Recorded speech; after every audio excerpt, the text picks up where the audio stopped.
Gospel Stories, Book of Mark.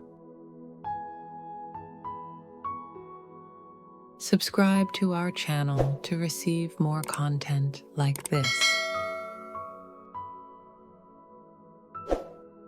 The Gospel of Mark, one of the 4 books in the Bible that tells the story of Jesus' life.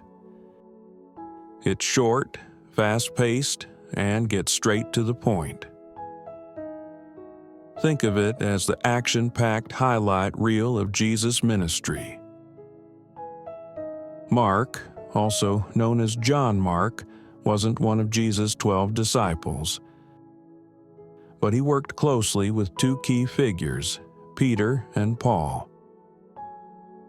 Many believe that Mark's gospel is actually based on Peter's first-hand accounts, making it one of the earliest and most direct records of Jesus' life and mission. Mark begins with a bold statement: the beginning of the good news about Jesus Christ, the Son of God. No long genealogy, no birth story, just straight into action. The scene opens with John the Baptist, a wild man dressed in camel's hair, preaching in the wilderness, preparing the people for Jesus' arrival.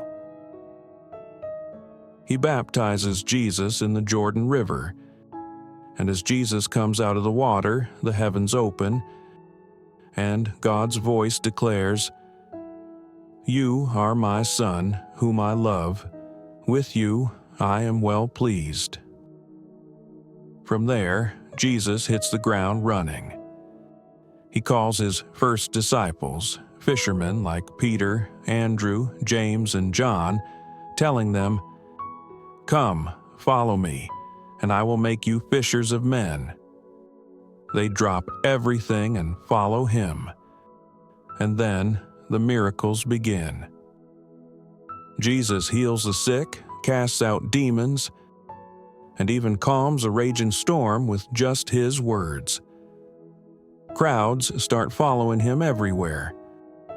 People are amazed, but not everyone is happy.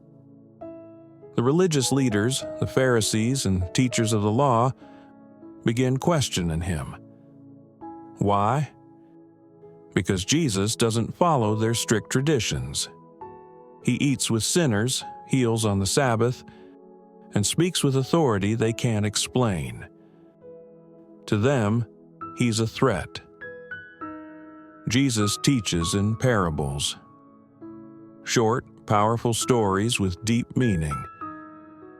He talks about faith, forgiveness, and the kingdom of God. One of his most famous miracles happens when a huge crowd of over 5,000 people gathers to hear him teach. As evening falls, his disciples worry. There's no food. But Jesus takes 5 loaves of bread and 2 fish, blesses them, and miraculously feeds everyone. There are even leftovers. But as Jesus' fame grows, so does the opposition. The religious leaders plot against him. One of his own disciples, Judas, agrees to betray him. On the night before his death, Jesus shares a final meal with his disciples, breaking bread and telling them, "This is my body, given for you." Then he is arrested, put on trial, and sentenced to death by crucifixion. It's brutal. The sky turns dark, and with his final breath, Jesus cries out, my God, why have you forsaken me?" Then he dies. But the story doesn't end there. 3 days later, some women go to his tomb and find it empty. An angel tells them, "He is not here, he has risen." the news spreads. Jesus is alive.